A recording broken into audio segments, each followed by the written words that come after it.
الخلوات يا سعدي وهنائي القرآن حياتي بالقرآن نحيا بالقرآن نحيا. بعد سلام مجدد خدمت همه شما خوبان و عزیزان در ادامه بررسی در ادامه مسیر حفظ کلام الله مجید به سوره مبارکه یونس رسیدیم. سوره‌ای که مزین است به نام پیامبر بزرگوار الهی یونس علیه السلام. در این سوره که از سوره های مکی است و در مکه مکرمه نازل شده، دلایل بسیار قوی و مهم و قواعد بسیار کلیدی از توحید بیان میشه برای همه اون کسانی که در دشمنی با توحید، در فهم نادرست توحید، در ترویج شرک پیشگامن. سوره مبارکه یونس از سوره هایی است که در اون به طبیعت سوره های مکی به مباحث اعتقادی بیشتر توجه شده، مباحثی به مانند توحید، مباحثی به مانند نبوت و رسالت انبیای الهی و دعوتی که اونها داشتن و مبحث معاد، مبحث قیامت. در ابتدای سوره مبارکه یونس الله متعال این گونه می‌فرماید: اعوذ بالله من الشیطان الرجیم بسم الله الرحمن الرحیم الف لام را تلك آیات الكتاب الحکیم. الف لام را، این حروف رو ما حروف مقطعه می‌نامیم. در ابتدای برخی از سوره های قرآن کریم به مانند بقره، به مانند آل عمران، از سوره هایی که خواندیم به مانند سوره اعراف، سوره های مختلفی که هستن در قرآن کریم حروفی هستن که این حروف به صورت قطعه خوانده می شوند. ما این رو الف لام را خواندیم، نمیگیم الر، چون الف و لام و را پشت سرم هست به اسم حروف می خوانیم. حروفی هستن که معنای خاصی ندارن، تنها به تنهایی خودشون، یعنی الف لام و را حروف در لغت عرب به تنهایی معنایی ندارند، اما این حروف مقطعه دارای معانی هستند، دارای مفاهیمی هستند که الله و رسولش آگاه ترن. قول راجح ائمه اهل سنت در تفسیر بر این هست که این حروف رو مرادش رو الله و رسولش بهتر میدانند. شاید یکی از حکمت‌های قرار گرفتن این حروف در ابتدای بعضی از سوره ها این باشد که الله تعالی خطاب به مشرکین قریش که در لغت، که در ادبیات، که در فصاحت و بلاغت سرآمد زمانه و بلکه حتی قبل از خودشون بودن، نشان میده که از همین حروفی که شما صحبت میکنید من کلماتی دارم، جملاتی دارم که شما هرگز با تمام ذکاوت و هوشتون نمیفهمید مرادش رو و نمیتونید به مانند اون هم بیارید. الف لام را تلک آیات الکتاب الحکیم. غالبا بعد از حروف مقطعه تعریف از قرآن کریم هست. تلک، آن.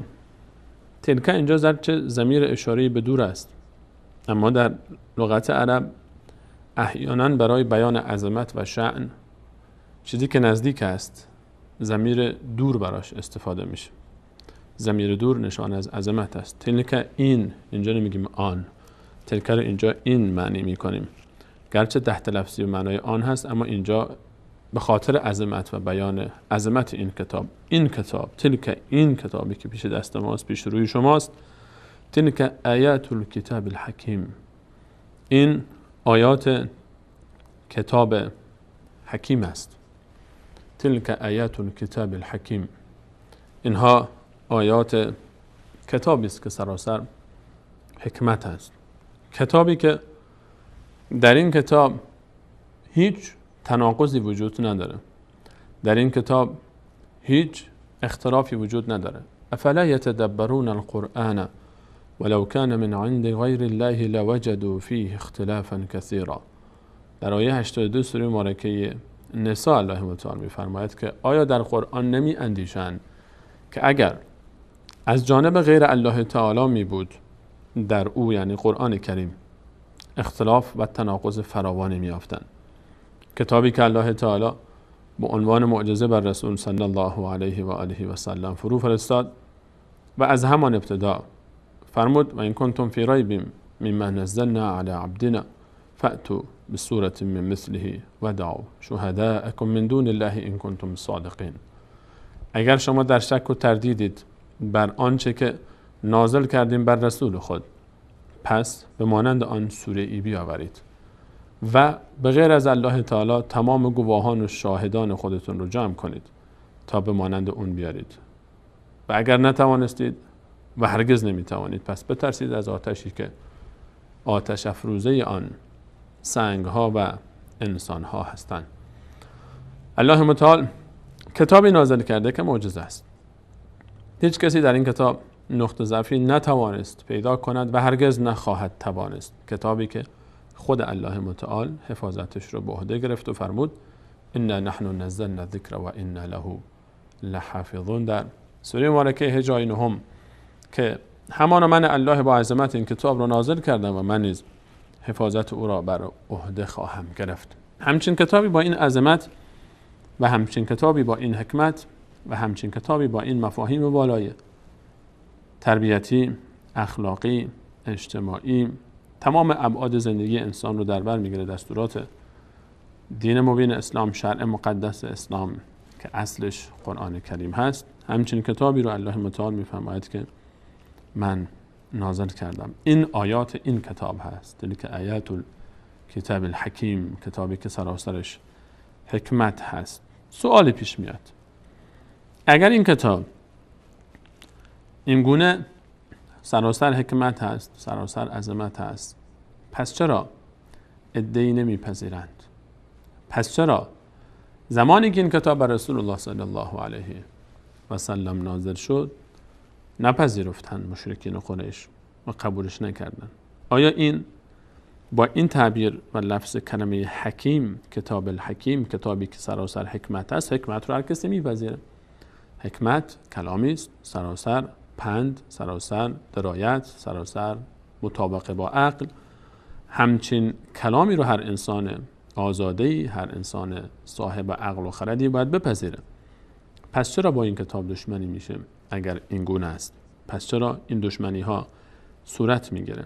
آیه بعدی اشاره به این دشمنی هاست، ریشه یابی به این دشمنی، ریشه یابی به این که چرا مخاطبین این کتاب حکیم در پذیرش این کتابی که سراسر حکمت هست پا پس کشیدند. اونها مشکلشون چه بود؟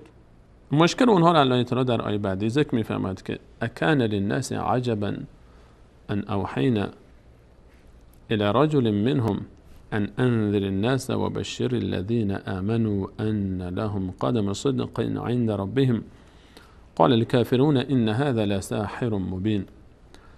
اکان للناس عجبا، آیا برای مردم جای تعجب بوده است؟ اکان آیا بوده است للناس برای مردم عجبا جای تعجب؟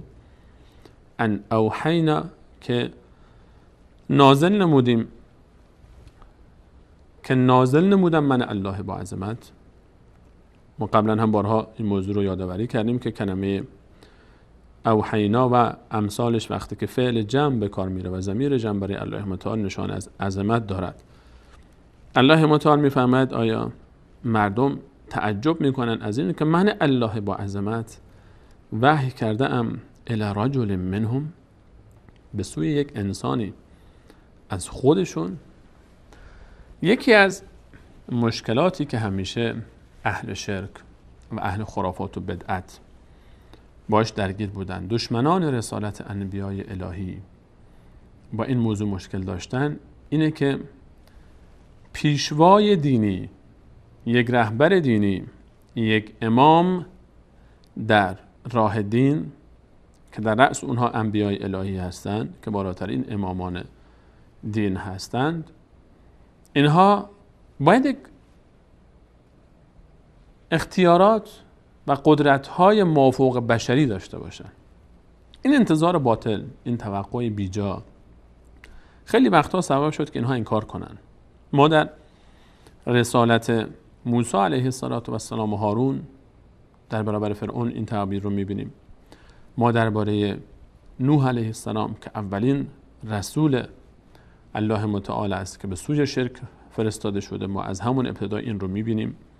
ما درباره رسالت دیگر انبیای الهی هم نمونه‌های فراوان در قرآن داریم که مخالفین این رسالت و دعوت از این که می‌دیدن یک انسانی از خود اونها، یک انسانی به مانند اونها که انسان است، یک بشر است که هیچ اختیاراتی فراتر از انسان‌های دیگر نداره، انسانی مثل اونهاست، میخوره، میاشامه، مریض میشه، میمیره، کشته میشه، نمیتونه جلوی مریضی خودش رو بگیره، نمیتونه جلوی شکست خودش رو بگیره، احیانا شکست میخوره، احیانا پیروز میشه، تب میکنه، بعضی غذاها براش نمیسازه، مسموم میشه، زخمی میشه. اینها مواردی هستن که فراموش میکنه، خواب میره، مثل ما و شماست. قل انما انا بشر مثلکم، ای پیامبر ما به اینها بگو که من انسانی به مانند شما هستم. این بشر بودن انسانی به مانند ماست، یک انسان است، از نسل انسان، از گوشت و پوست خلق شده، از یک نطفه خلق شده، اونگونه‌ای که من و توی بیننده خلق شدیم، از نور آفریده نشدن. اینها هم از مادری متولد شدن، از پدر و مادری به دنیا آمدن، اختیاراتی دارن به مانند اختیارات من و تو. فقط یک فرق اینها با من و تو دارن، ان اوحینا الی رجل منهم. رجل منهم، این مرد که رجل منهم، یک مردی از خودشونه، از جنس خود اونهاست، یک انسانی به مانند اونهاست. فرقش اینه که اوحینا الی رجل منهم، فقط به اینها وحی میشه. یک فرق دارن با ما. این انسان ها در درجه و مقام و عظمت شأنشون اون بحثش جداست، اما در ذات خلقتشون، در اختیاراتی که دارن، اینها انسان های مثل من شما هستن. قل انما انا بشر مثلکم. رسول الله صلی الله علیه و سلم را الله متعال فرمود بگو من بشر مثل شما هستم، فقط فرق من شما اینه که یوحى الیه، به سمت من وحی میشه، به سمت شما وحی نمیشه. این مورد که انسانی به مانند خود اونها می آمد و رسالت رو می آورد، برای اونها جای سوال بود. می گفتن مال هذا الرسول یأکل الطعام و یمشی فی الاسواق.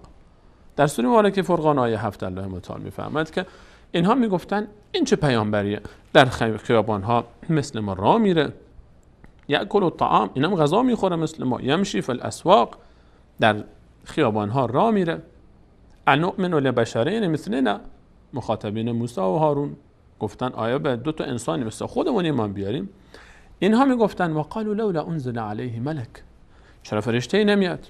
چرا نمیره با آسمون کتابی رو زیر بغل نمیره؟ چرا پرواز نمیکنه؟ چرا این کارو نمیکنه؟ چرا اون کارو نمیکنه؟ چرا کره ماه رو با یک انگشت نمیچرخونه؟ هنوز هم مشرکین زمانه ما این تصورات باطل و غلط رو دارن که فکر میکنند که یک پیشوای دینی باید اختیاراتی داشته باشه که خودش شفا بده، خودش کمک بکنه، مالک امور عالم باشه، کره ماه رو با یک انگشتش بچرخونه، با یک انگشتش خورشید رو از این طرف کهکشان راه شیری بیاندازه اون طرف کهکشان راه شیری پرت کنه در 4 تا کهکشان اون طرفتر، فوت کنه دنیا رو باد ببره و همچنین این انسان نه مریض بشه نه تب بکنه، این انسان هیچ سوالی نباشه که این انسان ندانه، فیزیک باید بدونه، اتم باید بدونه، شیمی باید بدونه، این انسان همه امور عالم باید به دستش باشه و انسان هم باشه.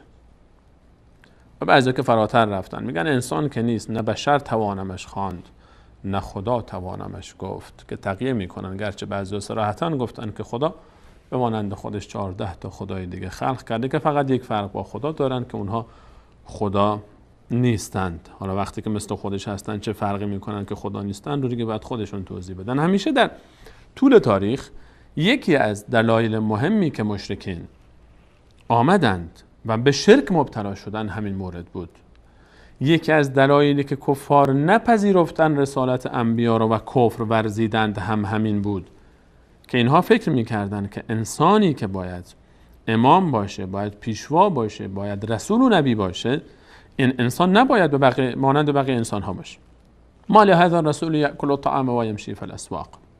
به همین خاطر ما در روایات های مختلف، در آیات مختلف قرآن کریم میبینیم که الله متعال بر این نکته بارها و بارها تأکید میکنند که لقد من الله علی المؤمنین اذ بعث فیهم رسولا من انفسهم.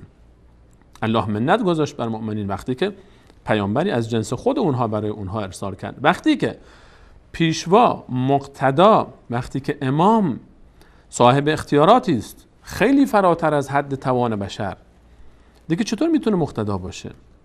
اگر الله متعال فرمود ما فرشته ای رو میفرستادیم که پیامبر باشد، ما اون فرشته رو وقتی بفرستیم مجبور بودیم ما اون رو باید به یک شکل یک انسانی میفرستادیم و اگر به شکل انسانی می آمد باز همین شبهه باقی میماند. اگر مقتدا و امام و پیشوا اختیاراتی داشته باشه که من و توی انسان نداریم، اون موقع چطور میتونیم از او اطاعت بکنیم؟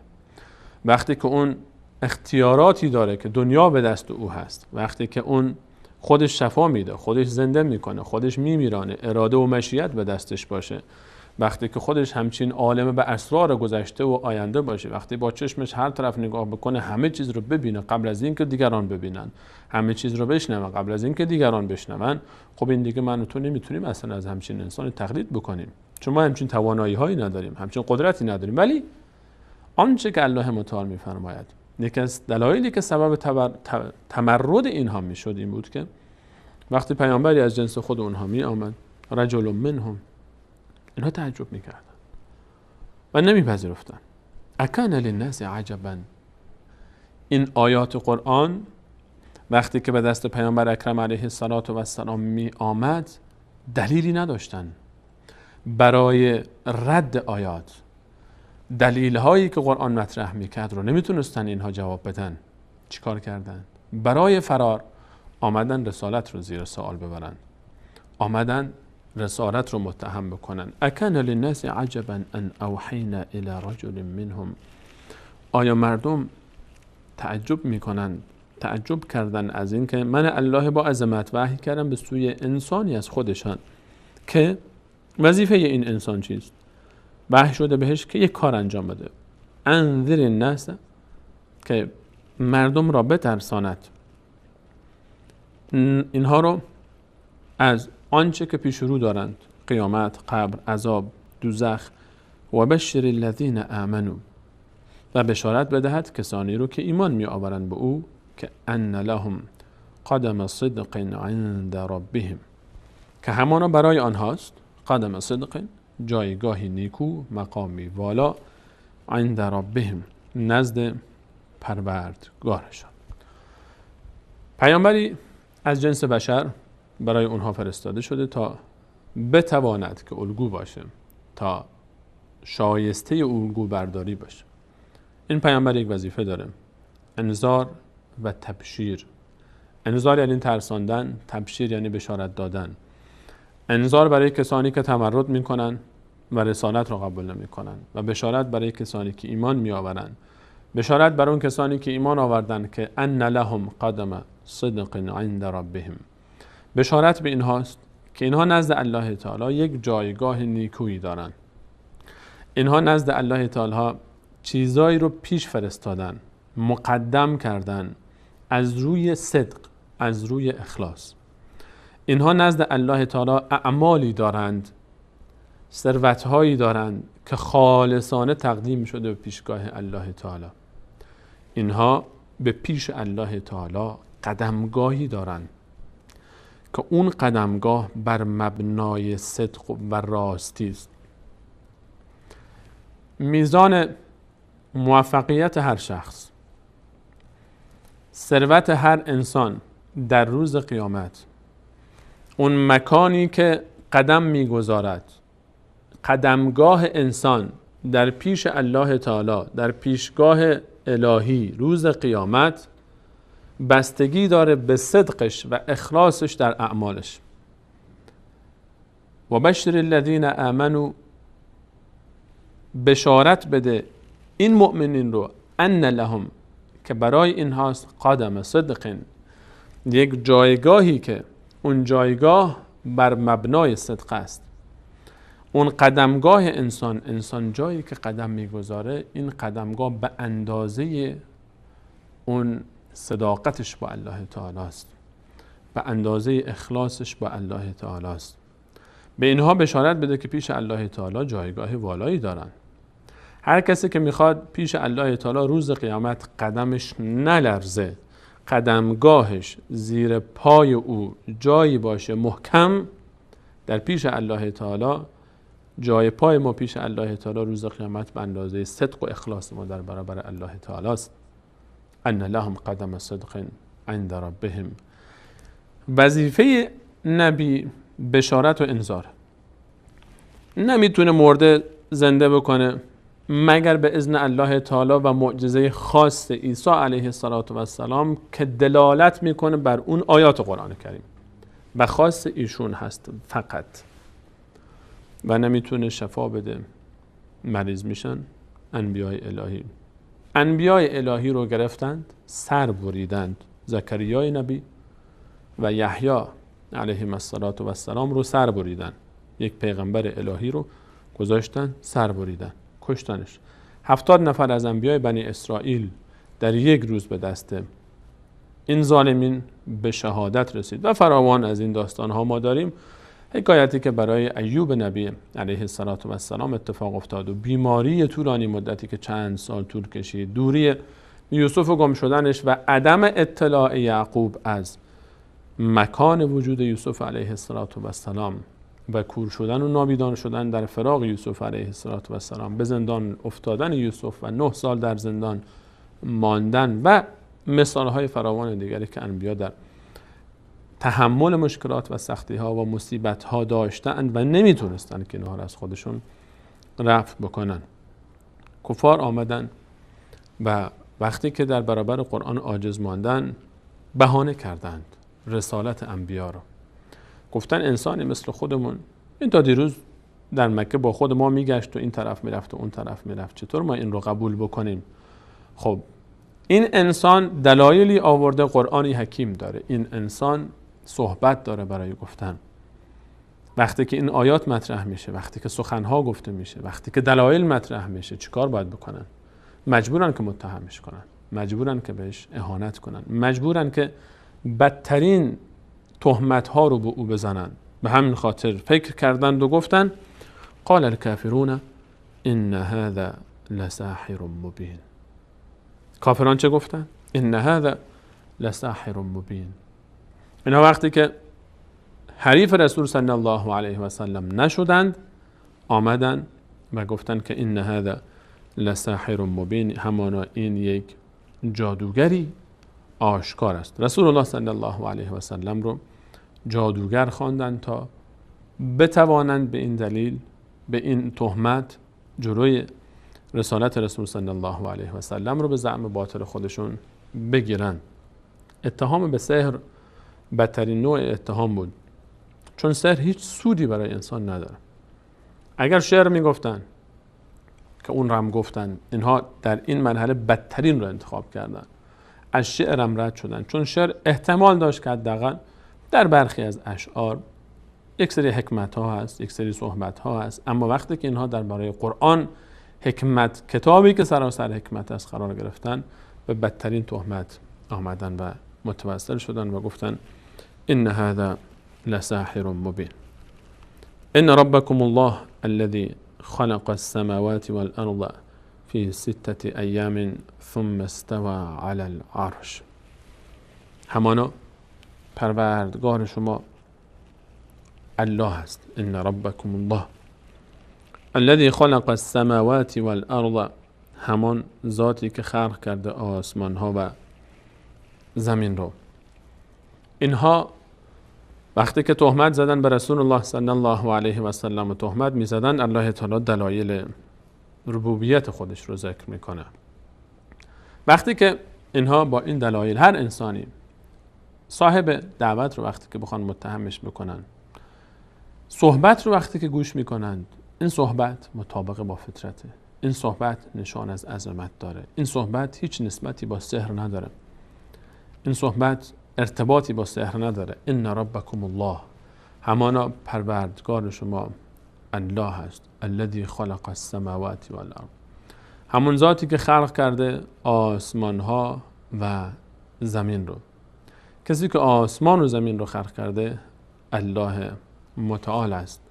فی 6 ایام ثم استوى علی العرش، همانا پروردگار شما اللهی است که خلق السماوات والارض فی 6 ایام، خلق کرده آسمان ها و زمین رو در 6 شبانه روز، در 6 ایام، در 6 روز. 6 ایام در لفظ یعنی 6 روز. 6 روز از اونجایی که در هنگام خلقت آسمان و زمین، وقتی که الله تعالی آسمان و زمین رو خلق کرد، اون موقع روز معنای دیگری داشت تا الان که روز ما از طلوع خورشید تا غروب خورشید است. ما الان وقتی که از روز صحبت میکنیم این فاصله رو ما بهش میگیم روز. اما وقتی که خود خورشید نبود، وقتی که زمین هم نبود، روز معنای دیگری داشت.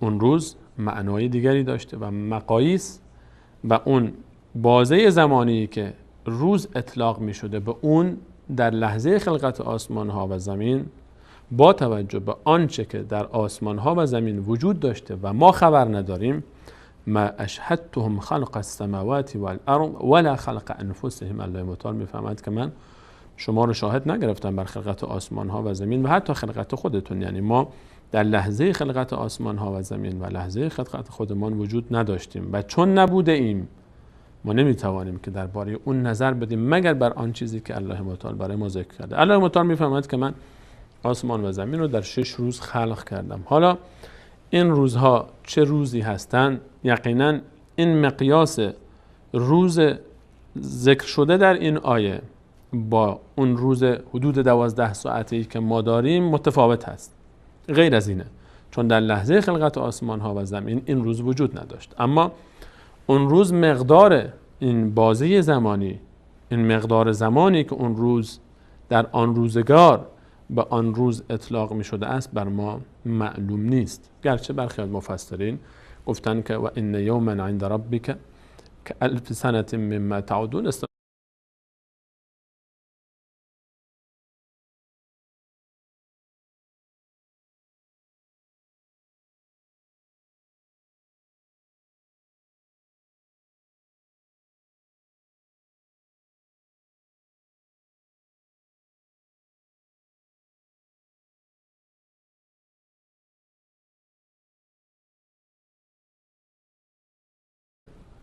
آیه 47 سوره مبارکه حج و برخی از مفسرین گفتن که این روز به مانند روزهای قیامت است که 1000 سال است. یک دوره زمانی بوده است که ما هیچ دلیلی برای اثباتش نداریم که ببینیم دقیقاً چقدر است. الله متعال بهتر میدانه که اون دوره زمانی چقدر بوده. ما الان هم در صحبت‌های خود ما روزهایی داریم که سالهایی داریم که ما سالها رو شمسی مینامیم، سالهایی داریم که ما اون میگیم سال قمری، سالهایی داریم که ما به اون میگیم سال نوری. اصلا مثلا خود تشابه لفظ بین سال نوری و سال شمسی مثلا هیچ نسبتی با هم ندارن، گرچه تشابه لفظی وجود داره بین سال نوری و سال شمسی. سال شمسی ما به 355 یا 4 روز یا 6 روز سال، ما 356 روز رو، حالا 355 روزش رو یا 6 روزش رو ما میگیم یک سال.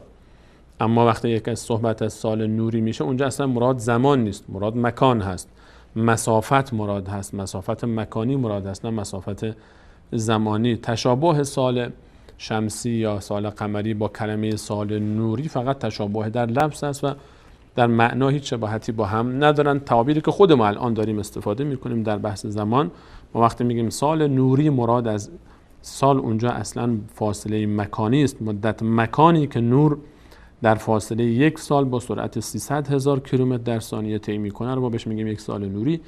و این تشابه لفظی بین کلمات دلالت بر تشابه معنا نمیکنه. اینجا هم فی ستة ایام الله متعال میفهمد آسمان ها و زمین رو در 6 روز خلق کرده. اون روزها چقدر طول داشتن و چقدر بوده ما نمیدانیم، الله متعال بهتر میداند. المهم که الله متعال میفرماید من الله با عظمت با تمام علم و قدرت خودم در 6 روز آسمان و زمین رو خلق کردم. یکی از حکمت‌های این مورد میتونه که این باشه الله متعال خودش بهتر میداند. یکی از حکمت‌ها میتونه این باشه که الله متعال به بندگانش میخواد درس بده که من با این عظمت خودم باز هم در خلقت آسمان و زمین که میتوانستم در یک لحظه اینها رو خلق بکنم، انما امره اذا اراد شیئا ان یقول له کن فیکون، در آیه 82 سوره مبارکه یاسین ما این آیه رو میخوانیم که الله متعال میفرماید اراده الله تعالی وقتی که نسبت به یک شیئی بشود و بخواد بگه اون رو انجام بده، کافیه که بهش بگه انجام شو، انجام میشه. الله متعال میتوانست که در یک لحظه آسمان و زمین رو خلق بکنه، اما خلقتش در 6 روز دلالت بر این داره که الله متعال به بندگانش تعلیم میده که با تأنی، با تفکر، با آرامش، بدون عجله کارهای خودتون رو انجام بدید. عجله نکنید در کارهای خودتون. کارهاتون باید دقیق باشه، کارهاتون با تدبیر باید باشه، کارهاتون باید محکم باشه. الله متعال آسمان ها و زمین رو با این عظمت در 6 روز خلق کرد. ان ربکم الله الذي خلق السماوات والارض في 6 ایام ثم استوى على العرش. سپس استوى على العرش، مستوی شد بر عرش. کلمه ثم اینجا بعضی از مفسرین گفتن که دلالت بر ترتیب زمانی نمیکنه، بلکه اینجا فقط به خاطر ارتباط کلام با کلام دیگر هست. الله متعال مستوی شد بر عرش، استوى علی العرش. کلمه استوا، این تعبیر استوى علی العرش در قرآن کریم در 7 آیه مختلف ذکر شده که این دومین آیه است که ذکر میشه. قبل از این هم ما در سوره مبارکه اعراف آیه 54 هم این تعبیر رو داشتیم، شبیه همین تعبیر رو داشتیم که اونجا هم الله متعال بحث استوى علی العرش رو معرفی کرد و در 5 جای دیگر هم غیر از این 2 آیه، یعنی در 7 جای قرآن کریم الله متعال کلمه استوا علی العرش رو برای خود استفاده می‌فرماید. استوا در لغت به معنای مختلف به کار میره. از مهمترین معنی هایی که کلمه استوا استفاده میشه، یکی از معانی کلمه استوا در لغت عرب به معنای استقره هست، یعنی مستقر شدن، و 3 معنای دیگر که بیشتر اینها به معنای علو میدن. به معنای علا با عین یعنی بالا رفتن، و ارتفع باز هم از همون مترادف همون معناست، و کلمه سعاده. این 4 معنی برای کلمه استوا استفاده میشه: استقر، سعاده، ارتفع و علا. این 4 کلمه در لغت عرب برای لفظ استوا استفاده میشه و در هیچ جای لغت عرب کلمه استیلا برای استوا استفاده نشده. الله تعالی مستوی شد بر عرش. روی این تعبیر مقداری بیشتر باید توضیح بدیم، چون از مواردی است که قیل و قال زیادی درباره‌اش است، هرچند که در آیه 54 سوره مبارکه اعراف هم درباره اون سخن گفته شد. اما این آیه یکی از آیاتی است که ما در موضوع بحث صفات الله تعالی به اون میپردازیم. الله متعال در قرآن کریم برای خود صفاتی بیان فرموده که این صفات، وظیفه ما در برابر این صفات ایمان به این صفات است. در موضوع صفات الله متعال که یکی از اقسام توحید هست، ما یک جزئی از آنچه که در توحید نسبت به الله تعالی باید بهش اعتقاد داشته باشیم، توحید در اسما و صفات الهی است. یکی از صفات الهی که الله متعال در این آیه ذکر میکنه بحث استوای بر عرش هست. این صفت استوای بر عرش، استوا در لغت به معنای استقرار، به معنای ارتفاع یعنی بالا رفتن، به معنای علو، به معنای صعود استفاده میشه. کلمه عرش، العرش در لغت، کلمه عرش در لغت به معنای تخت استفاده میشه، همان گونه‌ای که الله متعال در سوره مبارکه نمل درباره بلقیس و اون تخت و پادشاهیش فرمود که وله عرش عظیم، یک عرش عظیمی داشت. اینجا به معنای تخت است. کلمه عرش به معنای تخت استفاده میشه. کلمه عرش به معنای سقف هم استفاده میشه. او کالذی مر علی قرية وهي خاویة علی عروشها.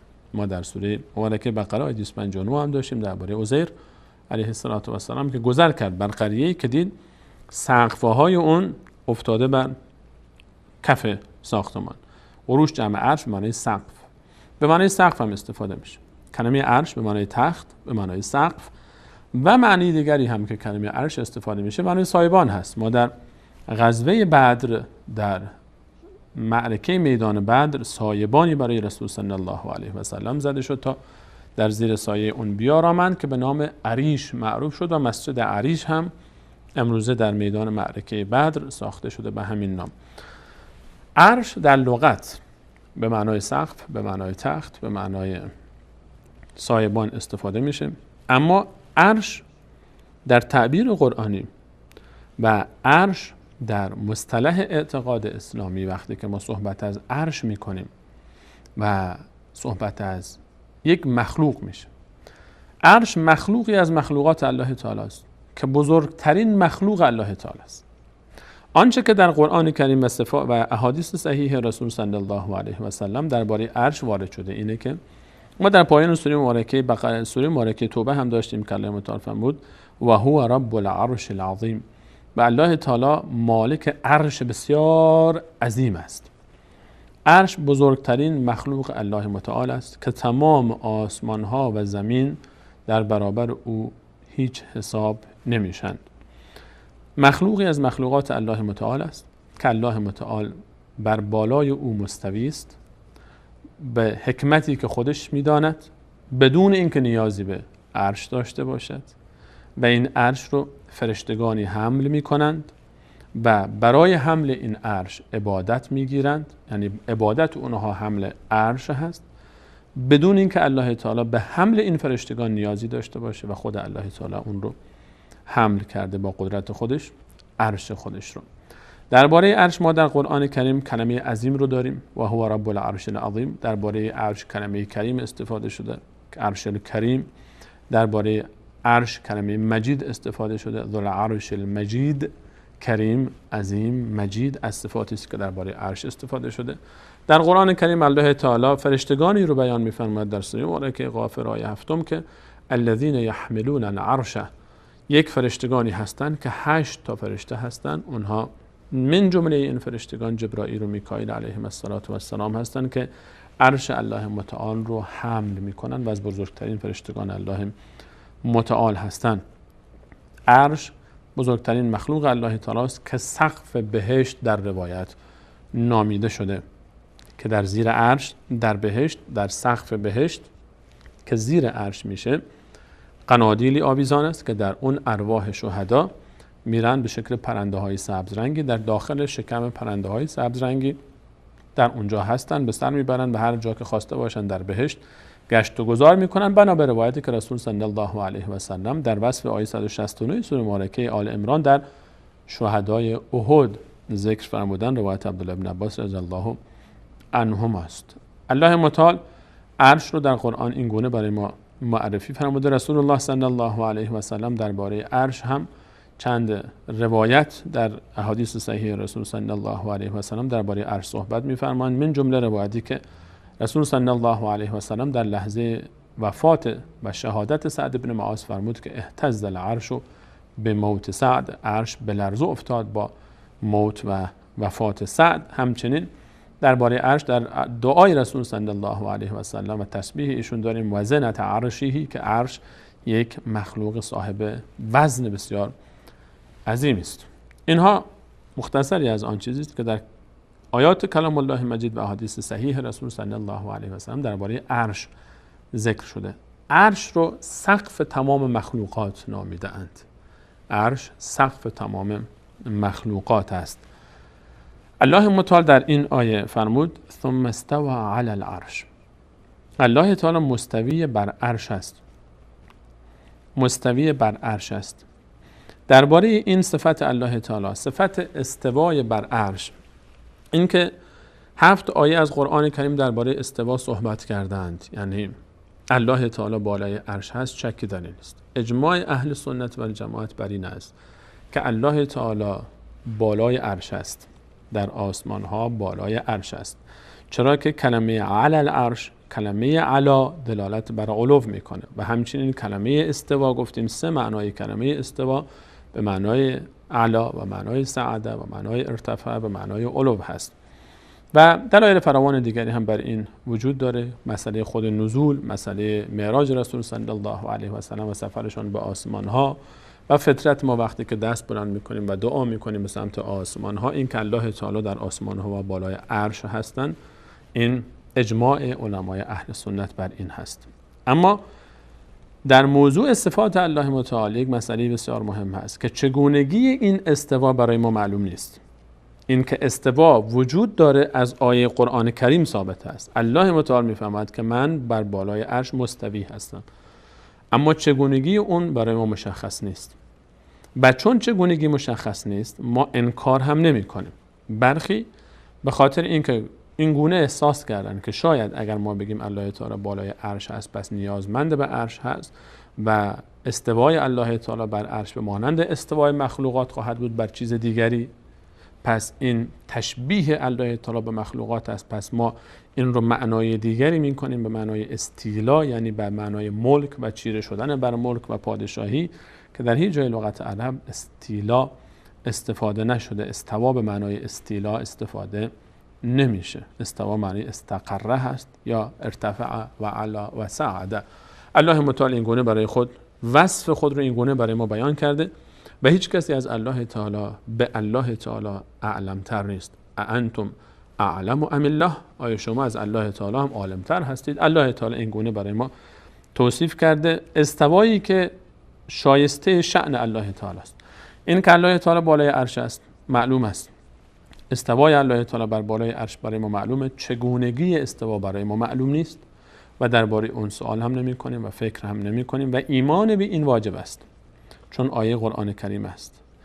امام مالک رحمه الله فرمود الاستواء معلوم و الکیف مجهول و الایمان به واجب و السؤال عنه بدعه. سوال از این که این چگونگی هست بدعت است. اما یک قاعده کلی ما درباره صفات الله متعال داریم که لیس کمثله شیء و هو السمیع العلیم. در آیه 7 سوره مبارکه، در آیه 11 سوره مبارکه شورا، الله متعال در پایان آیه فرمود که هیچ ذاتی به مانند الله تعالی نیست در اسمائش، در صفاتش، در ذاتش. اما و هو السمیع العلیم، او سمیع است و علیم است. الله تعالی درسته که اینجا تشبیه ذات و صفات خود رو با بقیه مخلوقات نفی می‌فرماید، اما در این حال اثبات میکنه برای خودش صفات کمال رو و اون السمیع و البصیر هست.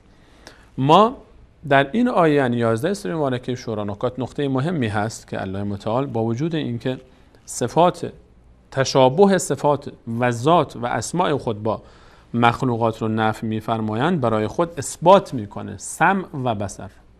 صفت سمیع بودن رو، صفت بصیر بودن رو، این که الله تعالی میشنود و الله تعالی میبینه. الله تعالی میشنوه اما نشنیدنی به مانند شنیدن ما و الله تعالی میبینه ندیدنی به مانند دیدن ما. الله تعالی مستوی بر عرش است نه به مانند استوای ما بر عرش، چرا که ما در قرآن کریم کلمه استوا رو برای انسان ها هم داریم لتستووا علی ظهوره، تا شما سوار بشید بر حیوانات خودتون، بالای حیوانات خودتون. اما این استوا با آنچه که به الله تعالی نسبت داده میشه همان گونه‌ای فرق دارد که بصیر بودن الله تعالی، سمیع بودن الله تعالی، علیم بودن الله تعالی با علیم بودن ما فرق داره. ما برای انسان ها هم کلمه علیم رو استفاده میکنیم، سمیع رو استفاده میکنیم، بصیر رو استفاده میکنیم. الله متعال میفرماید و جعل لكم السمع والابصار.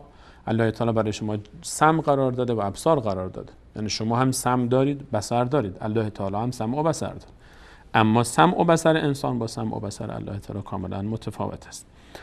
در بحث استوای علی العرش به همین قدر اکتفا میکنیم. عزیزانی که دوست دارن در این باب صحبت بیشتری داشته باشن، علامه شنقیطی در اضواء البیان، تفسیر اضواء البیان فی ایضاح القرآن بالقرآن، در ذیل شرح آیه 54 سوره مبارکه اعراف که اونجا شروع کردن این مبحث رو، بحث بسیار مطول و مفصل و زیبایی در این موضوع دارن که ان شاء الله عزیزان به اون موضوع مشارکت خواهند کرد و استفاده خواهند کرد.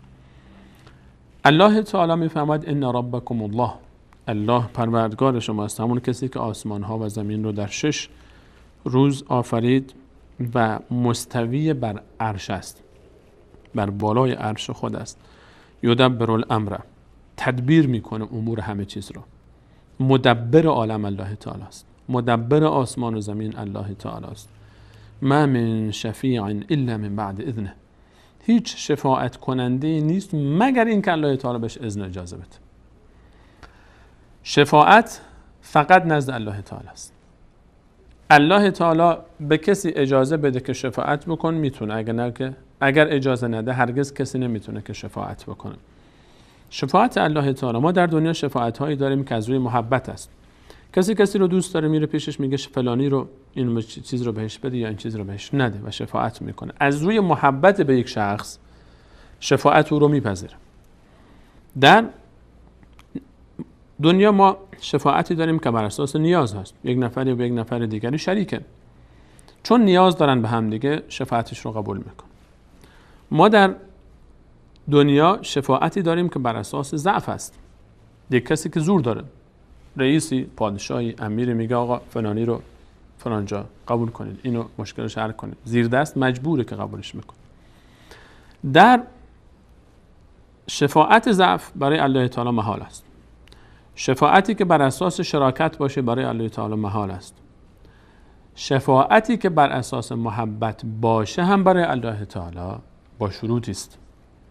اون شروط را الله تعالی برای ما مشخص کرده. یکیش اینه ما من شفیع الا من بعد اذنه، الله باید اجازه بده. و الله تعالی فرمود ولا یشفعون الا لمن ارتضى، و همچنین شفاعت کرده نمیشه مگر برای کسی که الله تعالی از او راضی است. شفاعت به اذن الله تعالی است برای کسانی که الله تعالی از اونها راضی است. این شفاعت به مانند یک جایزه است که الله تعالی از قبل برای بندگان خودش آماده کرده و میخواد این جوایز رو خودش انتخاب کرده، به هر کسی که بخواد میده و به خاطر تکریم برخی از بزرگان و اولیای الهی به دست اونها میده تا به اینها تقدیم بکنن.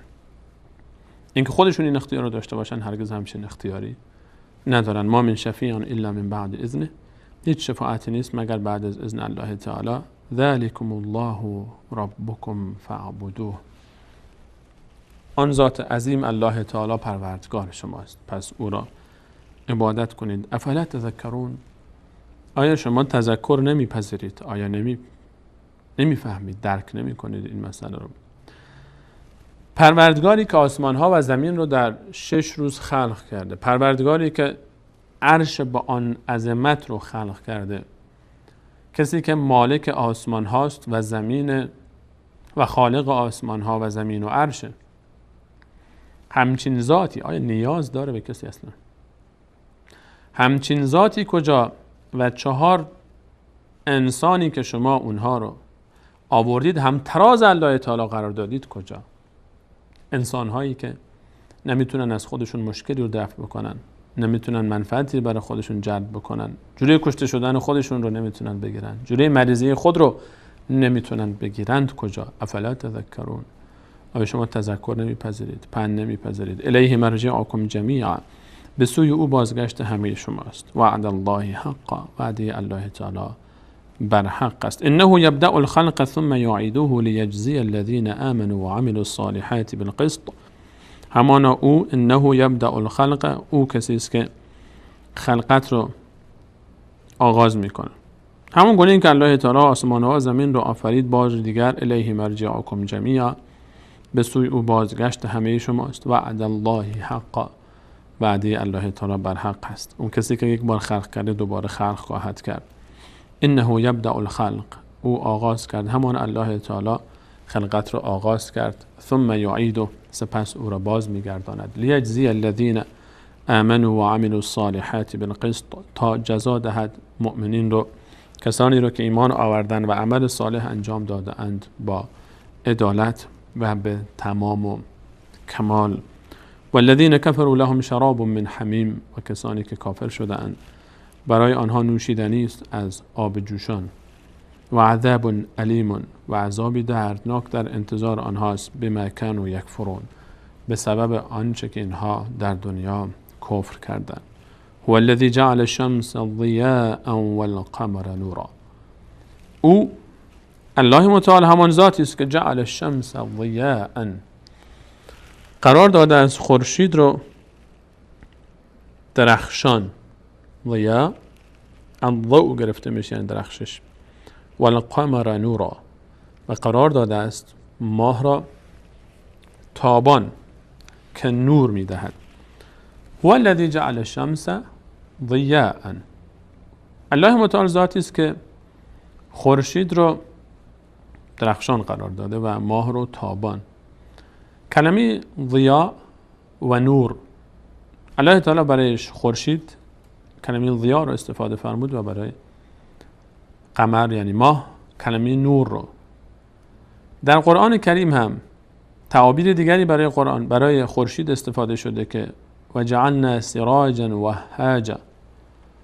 همچنین ما در سوره فرقان این و جعلنا سراجا وهاجا در سوره مبارکه نبأ هست. در سوره مبارکه فرقان تعبیر دیگری داریم که تبارک الذی جعل فی السماء بروجا و جعل فیها سراجا و قمرا منیرا در آیه 61. الله تعالی برای خورشید کلمه سراج در سوره مبارکه فرقان و سراجا وهاجا در سوره مبارکه نبأ رو استفاده کرده و کلمه ضیا رو هم در این آیه در سوره مبارکه یونس استفاده کرده الله تعالی.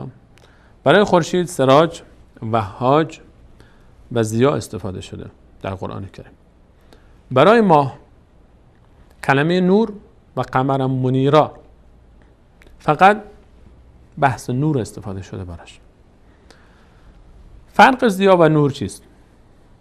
کلمه ضیا با ضاد برای نوری استفاده میشه که مصدر نور خود همون شی هست.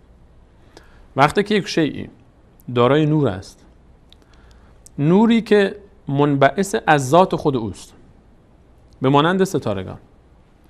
ما یک تعریف به اسم ستاره داریم، تعریف دیگری به اسم سیاره داریم. ستارگان اون جسم‌هایی هستند که مشتعل شدن، آتش گرفتن و نور خارج میشه از اونها، به مانند خورشید. و در مقابل سیاراتی داریم که نور ندارن، جسمی که نور نداره. ماه از این گروهه. ماه، نور ماه از خود ماه نیست، یعنی اینکه خود کره ماه اشتعال نداره، بلکه انعکاس نور خورشید است که به مانند آینه‌ای در برخورد با جو ماه برمیگرده به سمت ما و ما اون رو این گونه میبینیم و میکنیم نور از خود ماه، در حالی که از خود ماه نیست. فرق کلمه ضیا و نور در همین مورد هست. الله تعالی برای خورشید ضیا استفاده فرمود چون نور خورشید از خود خورشید هست، و برای قمر نور استفاده کرد. تفاوت ضیا و نور در عربی در اینه که ضیا برای شیء استفاده میشه که اون روشنایی از خودش هست، اما نور برای اون شیء استفاده میشه که این روشنایی رو از چیز دیگری گرفته، مال خودش نیست. این حقیقت رو الله تعالی 1400 سال پیش بیان کرد، قبل از این که کسی کشف بکنه که آیا این ماه نورش از خودش هست یا انعکاس نور خورشید هست. و بلکه عظیمتر از این، الله تعالی در تفصیل، در بیان تفاصیل خورشید در قرآن کریم، کلمه ضیا یعنی نورش از خودش هست، کلمه سراج چراغی که سوختش از خودش هست، و کلمه وهاج که هی در حال حرکت هست به مانند موجی. ما تصاویری که امروز از خورشید میبینیم برای ما کاملا واضح ساخته آنچه که امروزه ما با امکانات روز میبینیم که خورشید انفجارات عظیم هسته‌ای درون خورشید و اون تحرکات هسته خورشید سبب میشه که انفجارات یک نیروگاه هسته‌ای عظیمی در آسمان برای ما یک سراج وهاجه که ضیاء اون به تلفظ صحیحش سبب شده تا قمر هم نور داشته باشه. این یکی از مواردی است که همون حکمت قرآن رو ثابت میکنه که این کتاب هر چقدر پیشرفت علم هم پیش بره، باز در برابرش تمام علوم زانو میزنن. هو الذی جعل الشمس ضیاء والقمر نورا. الله تعالی اون ذاتی است که خورشید رو طوری خلق کرده که نورش از خودش هست. چند تا اتم هیدروژن با یک هلیوم قاطی میشن، یک انفجار هسته‌ای عظیم صورت میگیره و هیچ وقت هم تمامی نداره. جعل الشمس ضیاء، نور میده. والقمر نورا، و قرار داده ماه رو به مانند آینه‌ای که نور رو از خورشید میگیره و برای ما منعکس میکنه. و قدره منازل لتعلموا عدد السنین والحساب، و مقدر کرده، قرار داده الله تعالی ماه رو منزلها 28 منزل، این شکلهایی که ماه داره هر شب یک شکلی داره، در 2 شب هم که کلا مخفی است، هر شب یک شکلی داره، اینها رو ما بهش میگیم منازل در عربی. و قدره منازل، الله تعالی ماه رو به این شکل برای ما نشون میده از روی زمین که ما اینگونه میبینیم. زاویه قرار گرفتن ماه و برخورد نور خورشید با کره ماه سبب میشه تا این شکل‌های مختلف، هلال‌های مختلف انجام بشه. لتعلموا عدد السنین والحساب، تا شما این عدد سالها و حساب و کتاب ماه‌ها و روزها دستتون بیاد. الله تعالی برای شما خورشید رو منور کرده و درخشنده کرده و ماه رو تابان قرار داده تا شما با استفاده از خورشید و ما عدد و حساب و کتاب روز و شبتون رو به دست بیارید. ما خلق الله ذلك الا بالحق، الله تعالی خلق کرده اینها رو مگر به حق. حقیقت یفصل الآیات، تفصیل بیان میکنه الله تعالی، به تفصیل بیان میکنه آیاتش رو لقوم یعلمون، برای قومی که میدانن. ان فی اختلاف اللیل و النهار، همانا در اختلاف آمد و شد شب و روز. و ما خلق الله فی السماوات والارض لآیات لقوم یتقون، و آنچه که خلق کرده الله تعالی در آسمان ها و زمین آیاتی است برای قومی که تقوا پیشه میکنن. شبیه این آیه 6 رو ما در سوره مبارکه آل عمران هم داشتیم، در آیه 190، در آیه 164 سوره مبارکه بقره هم داشتیم که این آیات به تنهایی تمام علم النجوم رو در بر میگیرن. فلا اقسم بمواقع النجوم، و قسم به جایگاه ستارگان. و انه لقسم لو تعلمون عظیم، و این اگر میدانستید قسم بسیار بزرگی است. در سوره مبارکه واقعا الله متعال فرمود اگر شما از علم نجوم خبر میدانستید که قسم خوردن به جایگاه ستارگان چه قسم بزرگ و عظیمی است. الله متعال در آفرینش آسمان ها و زمین و تفکر و تدبر در اینها نشانه‌هایی برای عظمت و حقانیت و دلایل وجود خود برای ما گذاشته است که قرآن کریم ما رو به این راهنمون می‌سازد. تلاوت این آیات رو میشنویم، برمیگردیم با ترجمه صفحه بعد در خدمت شما خواهیم بود.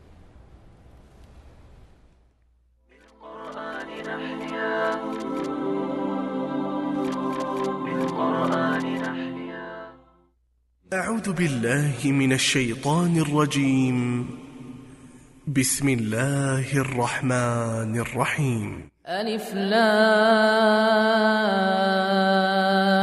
را، تلك آيات الكتاب الحكيم. أكان للناس عجبا أن أوحينا إلى رجل منهم أن أنذر